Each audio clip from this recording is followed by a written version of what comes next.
अपनी लड़ाई लड़ेंगे। वो बड़े चौधरियों का क्लब है, उसमें एक एलीट किस्म के चौधरी बैठे हैं।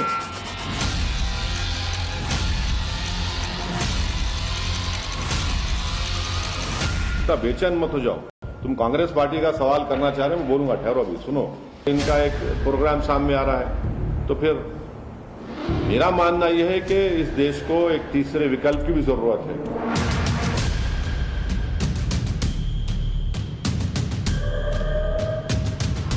मेरे को वजीर आजम बनने का ना कभी ख्वाब है ना कभी इंशाअल्लाह रहेगा। न तेवर में फर्क है, न स्वभाव में नरमी। ओवैसी भाईजान बहुत गुस्से में है, मगर इस बार ओवैसी बीजेपी से नहीं बल्कि कांग्रेस से खफा है। मुद्दा मिलते ही भाईजान नॉन स्टॉप हमलावर हो गए हैं। बीते कुछ दिन से वो जितनी मुखालफत मोदी की कर रहे हैं, उतना ही विपक्षी गठबंधन यानी इंडिया पर फायर हो रहे हैं। हम अपनी लड़ाई लड़ेंगे।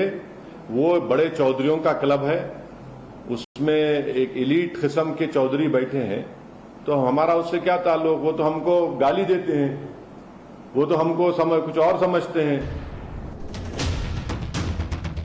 2024 के चुनाव से पहले देश में दो ही गठबंधन की चर्चा हो रही है।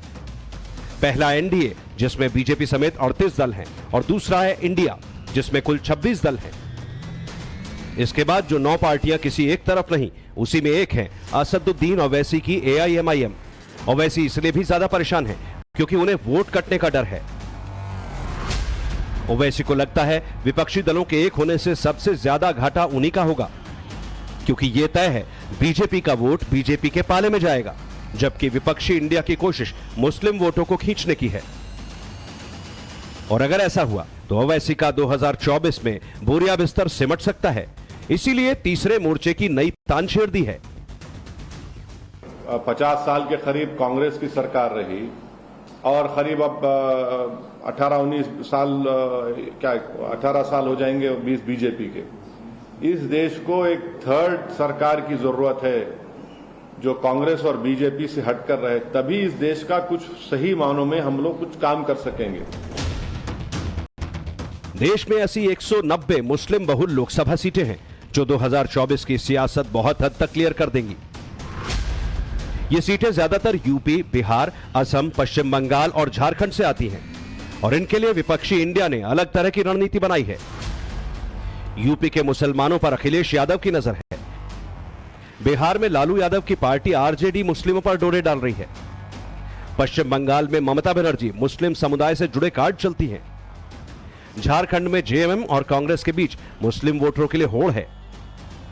असम को देखा जाए तो वहां मुस्लिम वोटर अलग अलग पार्टियों में बंटता रहा है।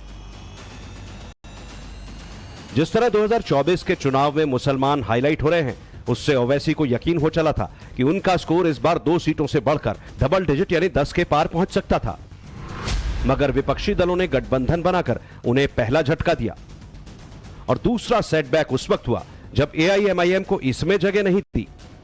यही वजह है कि ओवैसी अब कांग्रेस समेत उन तमाम दलों पर बैक टू बैक हमले कर रहे हैं जो विपक्षी इंडिया का हिस्सा हैं।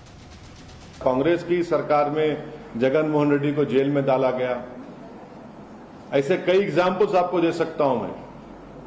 और फिर यही भी कांग्रेस ने जुलाई 2019 में UAPA कानून में बीजेपी को लोकसभा राज्यसभा में सपोर्ट किया, और उसकी वजह से आज कई भारत की जेलों में लोग तड़प रहे हैं, सड़ रहे हैं जेलों में। 3-3, 4-4 साल से बेल नहीं हो रही उन लोगों की।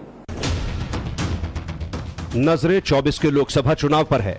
बात 14% मुसलमानों की है, इसलिए ओवैसी खुद को ऐसे प्रोजेक्ट कर रहे हैं जैसे वही मुसलमानों के सबसे बड़े नेता हैं। जबकि विपक्षी इंडिया गठबंधन को देखा जाए तो नेशनल कॉन्फ्रेंस के फारूक अब्दुल्ला, PDP की महबूबा मुफ्ती, कांग्रेस के सलमान खुर्शीद और राशिद अलवी, RJD के अब्दुल बारी सिद्दीकी, समाजवादी पार्टी से शफीकुर रहमान बर्क और ST हसन जैसे बड़े मुस्लिम चेहरे हैं। हालांकि इनका प्रभाव सिलेक्टेड इलाके से ज्यादा नहीं, इसीलिए ओवैसी को लगता है कि बीजेपी को हराने का मंसूबा तभी पूरा होगा जहां AIMIM होगी। मैं अपनी जबान को रोकने वाला नहीं हूं, मैं बोलूंगा बराबर। और सुनो मेरी इस बात को, आप 2024 में बीजेपी को हम हरा सकते, इस देश हरा सकता इंशाअल्लाह ताला। ओवैसी भले ही लच्छेदार भाषणों के जरिए कभी ना पूरा होने वाला सपना देख लें, मगर आंकड़े यही कहते हैं कि मुसलमान ओवैसी की सुनते ही नहीं हैं। 2019 के लोकसभा चुनाव में ओवैसी की पार्टी को महज 0.2% वोट मिले थे, जबकि 2014 के चुनाव में 0.12% वोटों से ही ओवैसी को संतोष करना पड़ा। 2022 के यूपी विधानसभा चुनाव में एआईएमआईएम को 0.43% वोट मिले, जबकि इसी साल हुए गुजरात विधानसभा चुनाव में नोटा से भी कम 0.29% वोट ओवैसी की पार्टी के खाते में आए। जब जब मुस्लिम वोटों की बात आती है तो यही डेटा ओवैसी को परेशान करता है और उनकी ज़बान पर दर्द बनकर कभी संसद तो कभी जनसभाओं में सुनाई देता है। मेरे को हमेशा टीवी वाले पूछते आपके साथ कौन है? अरे समझते ही नहीं बेचारे, किसी के साथ कोई नहीं है सिवाय अल्लाह के। मेरे साथ भी मेरा रब है और रहेगा। मुझे साथ आपके साथ, अरे जब अल्लाह साथ है तो किसकी क्या जरूरत है? नहीं आपके साथ उन्हों नहीं है, वो पार्टी नहीं है, ये नहीं है, तो मैं बार बार बोलता हूं कि जब तक अल्लाह हमको जिंदा रखेगा हम जिद्दोजहद करते रहेंगे।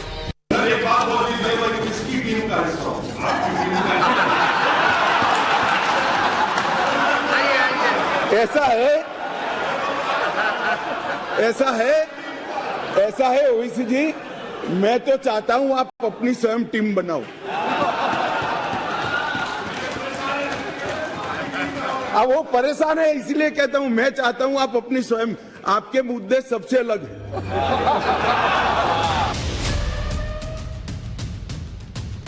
2019 के लोकसभा चुनाव में भी जब विपक्षी एकता की नौबत आई तो वहां भी ओवैसी को बहुत ज्यादा तवज्जो नहीं मिली। इसके बाद राज्यों के विधानसभा चुनाव में भी ओवैसी ने बहुत कोशिश की कि किसी तरह उनकी गाड़ी पटरी पर दौड़ सके। इसके लिए गुजरात चुनाव में उन्होंने भारतीय ट्राइबल पार्टी से हाथ मिलाया, जहां एक भी सीट नहीं मिली।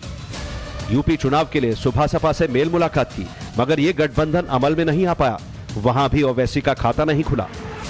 बिहार में ओवैसी की पार्टी ने आरएलएसपी और बीएसपी के साथ गठबंधन किया, जहां उनकी पार्टी ने 5 सीटें जीती, मगर 4 पार्टी छोड़कर ही चले गए।